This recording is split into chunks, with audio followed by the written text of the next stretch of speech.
예레미야서 46장 전체 말씀은 하나님의 심판과 구원 이런 말씀입니다.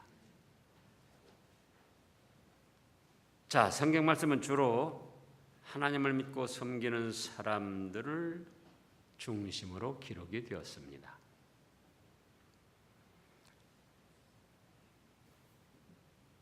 그렇게 자칫하면은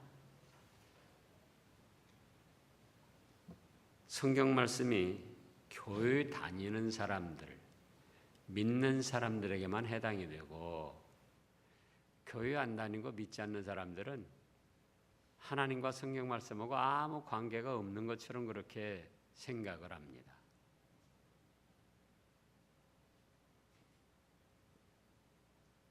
그러나 그렇지 않아요. 하나님은 천지 만물을 창조하시고 만물의 생사화복을 경영하시는 주인이시기 때문에 창세 이래로 생존한 모든 인생들과 천하 만물이 다 하나님의 주관 아래에 있고 하나님과 하나님의 말씀에 해당이 됩니다.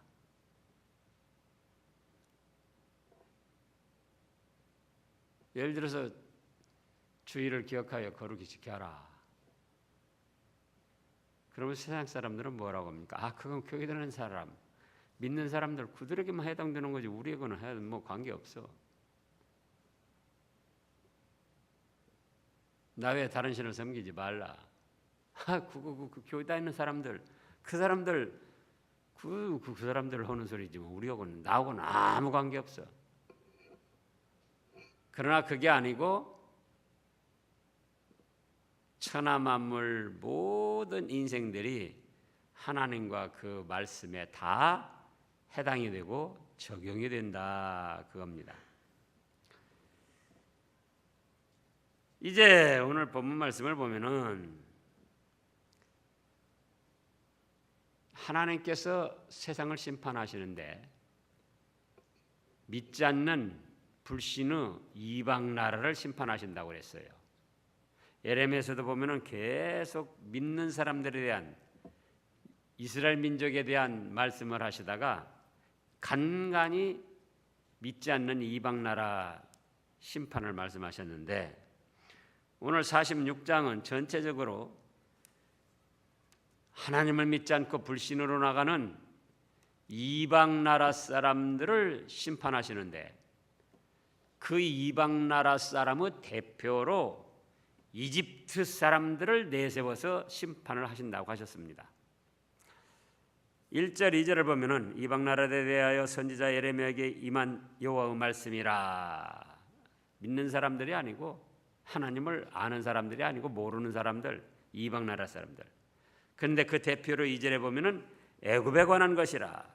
곧 유다와 요시야 왕의 아들 여호야김 넷째 해에 유바라 대강가 갈그미스에서 바벨론으로 느부갓네살 왕에게 패한 애굽 왕 바로느고의 군대에 대한 말씀이라.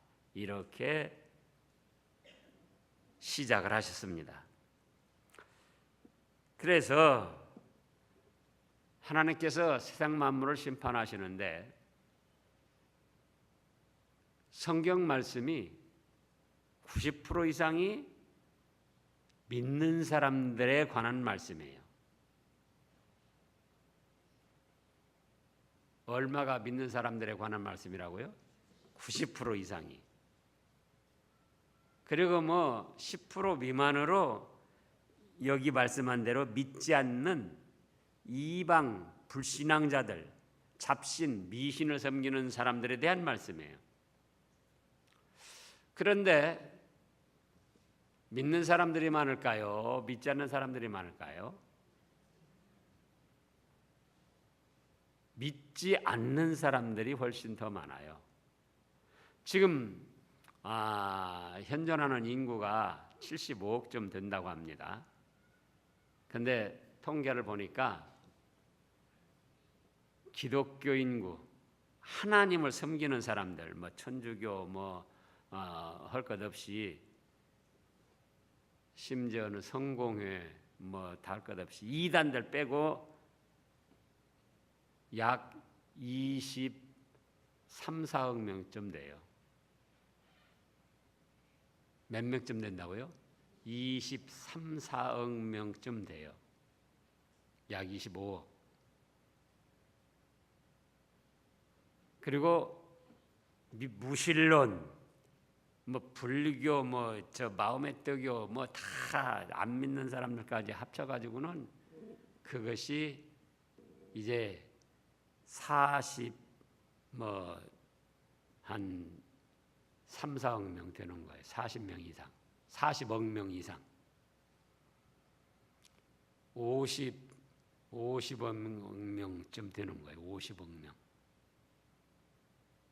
그러니까 50억 명쯤이 안 믿는 사람들, 다른 잡신, 미신, 또 무신론자들이고, 조금씩 달라도 하나님을 섬기고 예수님을 믿는 사람들, 기독교인들이 약 24, 5억 명쯤 된다. 그러니까 믿지 않고 잡신, 미신 섬기는 사람들, 무신론자들이 갑절이 많은 거예요. 갑절이. 그런데 지금만 그런 건 아니고 과거에도 그 통계를 보니까 그렇게 비슷해요. 그렇게. 그러면 성경 말씀에서도 믿지 않는 사람들이 갑절이나 많으니까 믿는 사람들 말씀은 한 반절쯤만 오고, 믿지 않는 사람들 그들을 향해서 갑절을 더 말씀을 하셔야 되는데, 그렇지 아니하고 90% 이상의 누구를 향해 말씀하셨다고요? 믿는 사람들. 그리고 10% 미만으로 믿지 않는 그 많은 사람들을 위해서 말씀하신 것은 10% 미만이더라. 왜 그렇게 하셨을까? 이제 그걸 조금 우리가 알아야지 돼요. 왜 그랬는가? 1번. 하나님의 관심 대상은 믿음 없는 불신자들이 아니고 믿는 사람들이에요. 하나님의 관심 대상은 누구라고요? 믿는 사람들. 마치 인간을 예로 하면 어떤 사람이 자기 자식들에 대한 관심을 갖지 남의 자식에 대한 관심 그렇게 많이 안 갖는다 그거예요. 그런 것처럼 숫자적으로 봐서는 믿지 않는 불신자들, 무신론자들, 잡신 미신을 섬기는 사람들이 더 많은데도 불구하고 그 사람들을 향해서는 10% 미만으로 말씀을 하신 거예요. 반절밖에 안 되지만은 믿는 사람들을 위해서 90% 이상 말씀을 하셨다. 그건 무엇이다고요? 하나님의 관심 대상은 누구다? 예, 믿지 않는 사람들이 아니에요. 믿는 사람들이에요. 그러니까 창세기로부터 역사를 보면은 누구 역사입니까? 하나님의 역사인데 믿는 사람들을 중심으로 내려온 역사예요. 아브라함, 이삭, 야곱, 또 아담 아래 셋, 카인 아벨 있지만 아벨은 이제 죽고 그 다음에 셋.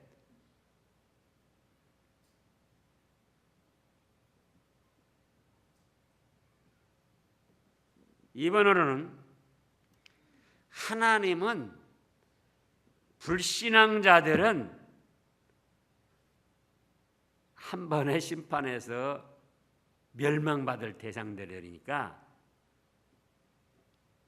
그들을 위해서는 단순하게 말씀을 하셨어요. 그러나 믿는 그리스도인들은 죄를 회개시켜서 말씀을 순종케 해서 하늘나라의 찬란하고 영광스러운 상급을 누리도록 하시기 위해서 말씀을 많이 훈계하시고 책망도 하시고 가르치셨더라 그거예요. 그러니까 관심 대상이 아니면 한두 마디 하다 말아요. 그런데 불신앙자들은 아무리 가르쳐도 듣지도 않을 사람들이고 그 다음에 멸망당해가지고 지옥불 받아 형벌을 받을 사람이기 때문에 그들에게 많은 말을 해줄 필요가 없었더라 그거예요. 그런가 하면은 믿는 사람들은 수가 적건 어쩌건 간에 회개시켜서, 믿는 사람도 안 믿는 사람들과 비슷한 죄를 짓고 있기 때문에 말씀을 가르쳐서 회개시켜서 또 그 말씀을 순종케 해서 믿음의 자격을 만들어 가지고 하늘의 그 찬란하고 영광스러운 상급을 받아 누리도록 하시려고, 그러니까 이런 말씀 저런 말씀 많이 이렇게 성경에 기록을 해 주신 거예요. 그러면 오늘 말씀을 통해서 살펴보면은 세상 모든 나라들을 심판하시는데 그 대표로 애굽을 들으셨는데, 예로 들으셨는데 어떻게 심판하시는가? 첫째로 이미 말씀한 대로 하나님은 세상 나라들을 다 심판하고 멸망시키신다. 하나님은 이미 서두에서 말씀했습니다. 안 믿는 사람은 자기들은 관계없는 것으로 아는데 그게 아니라 그거예요. 천하 만물 세상 모든 사람들을 다 심판하시고 멸망시키십니다. 둘째로는 하나님의 심판은 그 어떤 무기나 과학으로도 막을 수가 없어요.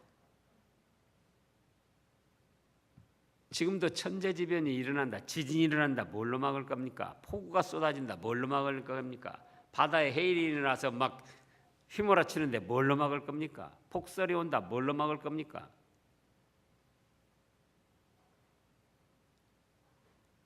하늘에서 불비가 떨어진다, 뭘로 막을 거예요 도대체? 자, 지금 3절 4절에 보면 너희는 작은 방패와 큰 방패를 예비하고 나가서 싸우라. 너희 기병이여 말에 안장을 지워 타며 투구를 쓰고 나서며 창을 갈며 갑옷을 입어라. 이거는 오늘날로 말하면 첨단 과학 무기들로 하나님의 심판을 막아보라 그거예요. 이때 당시로는 방패나 큰 방패, 기병, 말에 안장을 지워서 투구를 쓰고 나서서 창을 갈고 갑옷을 가지고 한번 막아봐라. 하나님의 심판을 막아봐라 그거예요. 바벨론이 침략해서 이집트를 망하게 하시는데 한번 막아봐라 그거예요.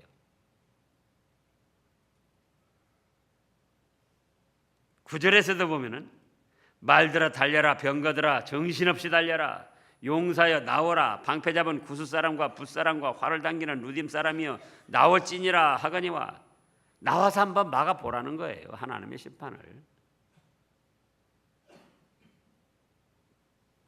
뭐 북한에서 핵 맞는다고 그러니까는 킬체인이라는 그 방어무기 체제, 또 사드 방어무기 한다고 하는데 하나님의 심판은 도대체 사드로 막을 것인가, 킬체인 방어무기 체제로 막을 것인가, 뭘로 막느냐 그거예요. 어떤 첨단 과학이나 무기로도 하나님의 심판을 막을 수가 없다. 셋째로는 하나님의 심판은 그 어떤 신이나 사람도 막거나 피할 수가 없어요.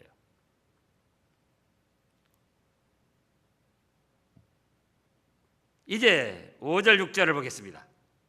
여호와 말씀이니라 내가 본즉 그들이 놀라 물러가며 그들의 용사는 패하며 황급히 도망하며 뒤를 보라지 아니하며 어찌미냐 두려움이 그들의 사방에 있음이로다.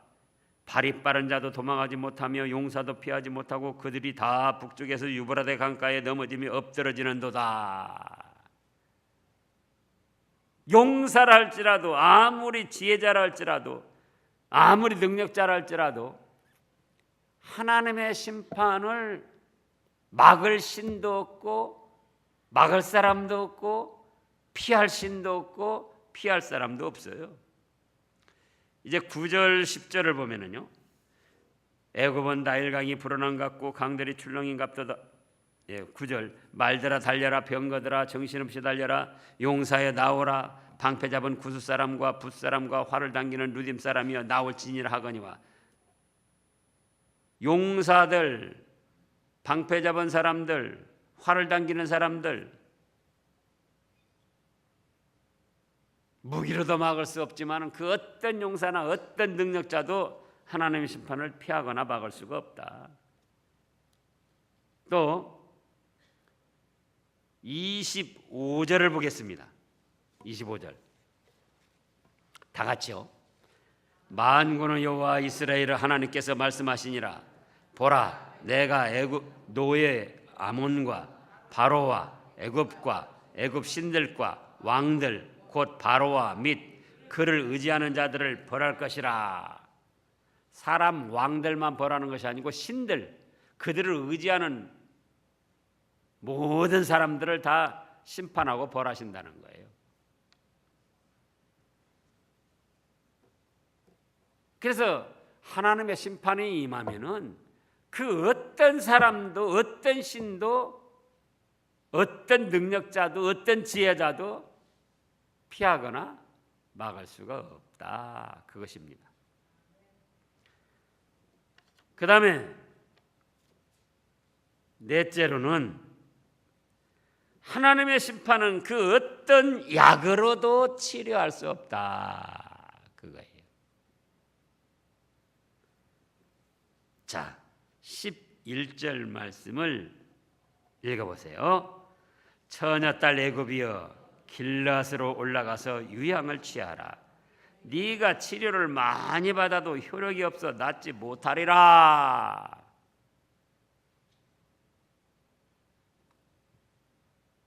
어떤 약으로도 하나님의 심판을 치료할 수 없어요.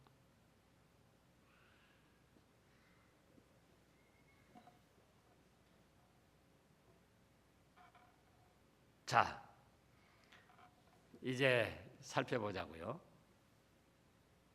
첫째로 오늘 말씀이 뭐라고 해요? 네, 하나님은 세상 나라들을 심판하고 멸망시키신다. 안 믿는 사람들은 자기는 교회 안 다니고 하나님 말씀 모르고 하나님과 관계 없으니까 해당이 안 되는 줄 아는데 그게 아니라 그겁니다. 로마서에도 보면은 율법 이시 죄를 지은 자는 율법 이시 망하고 율법 없이 죄를 지은 자는 율법 없이 망한다 그랬어요.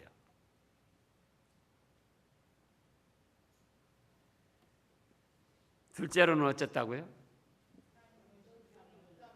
예, 하나님의 심판은 어떤 무기나 첨단 과학으로도 막을 수가 없다.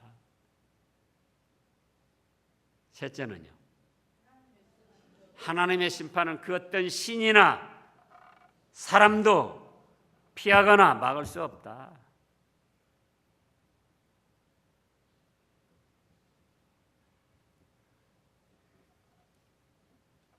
그 홍해바다 갈라서 애굽 사람들 추격하다가 한 사람도 살아나지 못했잖아요. 소돔과 고모라 망할 때도 그 네노라는 사람들 롯하고 두 딸만 겨우 구원받았지. 그들은 어쨌든 믿는 사람이니까 구원받은 거죠. 그렇지 않은 사람은 다 멸망당한 거죠. 앞으로도 마찬가지예요. 그 다음에 넷째로는요. 하나님의 심판은 그 어떤 약으로도 치료할 수가 없다. 그런데 다섯째로는 믿음의 성도들은 징계하여 구원하신다. 그겁니다. 믿는 사람들도 믿지 않는 사람들과 비슷한 죄를 짓습니다. 그러면은 안 믿는 사람도 죄 짓고 믿는 사람도 비슷하게 죄를 짓고, 그런데 안 믿는 사람들은 그냥 한꺼번에 멸망시켜서 헐헐 타오르는 지옥 불바다 형벌을 당하게 하고, 믿는 사람들은 어떻게 할 것인가? 비슷한 죄를 지었는데요. 여러분들이 생각해 보시라고요. 자, 27절 8절을 읽어보겠습니다. 내 종 야곱아 두려워하지 말라. 이스라엘아 놀라지 말라. 보라 내가 너를 먼 곳에서 구원하며 네 자손을 포로된 땅에서 구원하리니 야곱이 돌아와서 평안하며 걱정 없이 살게 될 것이라.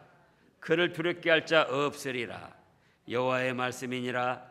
내 종 야곱아 내가 너와 함께 있나니 두려워하지 말라. 내가 너를 흩었던 그 나라들을 다 멸할지라도 너는 사라지지 아니하리라. 내가 너를 법도대로 징계할 것이요 결코 무지한 자로 여기지 아니하리라 하시니라. 이때 당시 이스라엘을 그렇게 하셨죠. 바벨론 침략을 받게 해서 나라가 망하고 민족이 뿔뿔이 흩어지게 만들고 또 불신앙의 대표로 이집트를 망하게 하셨지만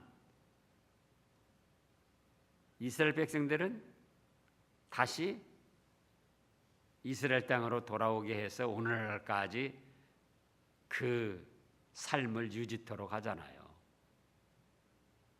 역사적으로는 그렇고 오늘날 우리 현실적으로 영적으로는 예수님을 믿는 사람도 믿으면서도 믿지 않는 사람들과 비슷한 죄를 짓는데 그렇다고 할 때에 회개를 하면 용서해 주시지만 그렇다 할지라도 28절에 보면은 여호와 말씀이니라. 내 종 야곱아 내가 너와 함께 있나니 두려워하지 말라. 내가 너를 흩었던 그 나라들은 다 멸할지라도 너는 사라지지 아니하리라. 내가 너를 법도대로 징계할 것이요 결코 무지한 자로 여기지 아니하리라 하시니라.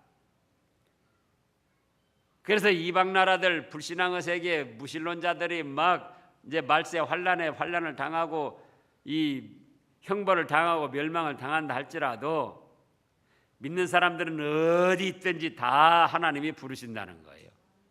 마태복음에서도 24장에 그렇게 말씀하셨잖아요. 하늘 이 끝에서 저 끝에까지 천사들을 보내서 다 불러 모으신다는 거예요. 그러나 그래도 죄 지은 것이 있다.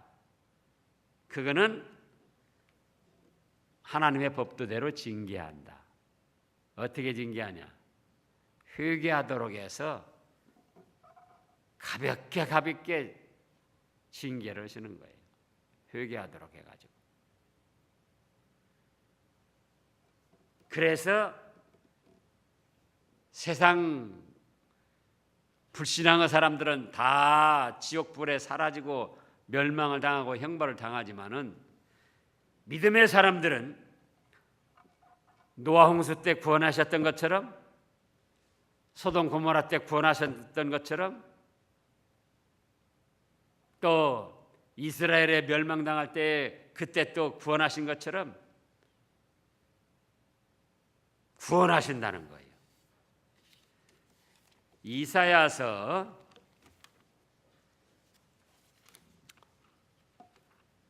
1장을 보겠습니다.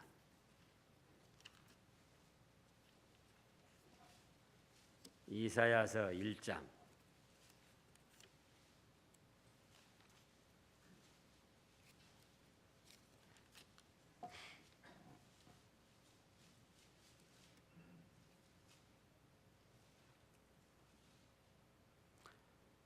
30절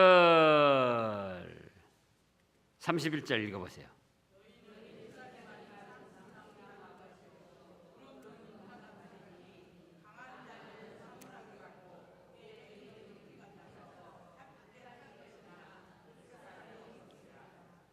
예, 너희는 잎사귀 마른 상수리나무 같을 것이요 물 없는 동산 같으리니 강한 자는 사모라기 같고 그 행위는 불티 같아서 함께 탈 것이나 끌 사람이 없을 것이다. 이렇게 말씀하셨는데요. 그러면서도 또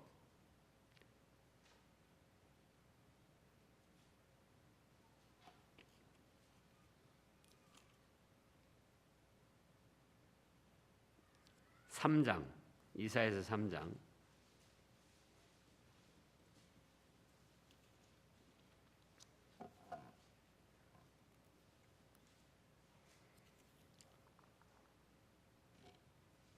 8절부터 읽어보세요.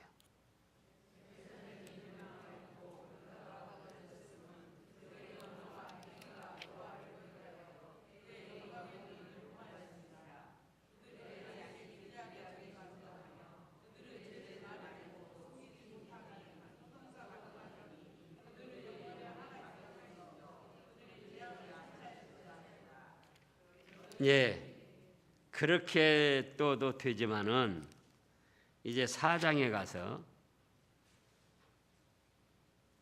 2절부터 읽어보세요. 그날의 여호와의 싹이 아름답고 영화로울 것이요 그 땅에서 사는 이스라엘의 피난한 자를 위하여 영화롭고 아름다울 것이며 시온에 남아있는 자 예루살렘에 머물러 있는 자 곧 예루살렘 안에 생존한 자 중 기록된 모든 사람은 거룩하다 심판을 얻으리니 이는 주께서 심판하는 영과 소멸하는 영으로 시온의 딸들의 더러움을 씻기며 예루살렘의 피를 그 중에서 정결하게 하실 때가 되미라. 보세요. 심판하고 징벌을 하시지만 그 중에 믿음의 싹이 아름답게 나와서 예수님을 구주로 믿고 잘못을 회개하고 그러면서 3절에는 시온에 남아있는 자 예루살렘에 머물러 있는 자 성전 중심 생활하는 백성들은 거룩하다 칭함을 얻게 하고 구원해 주신다는 거예요. 기도드리겠습니다.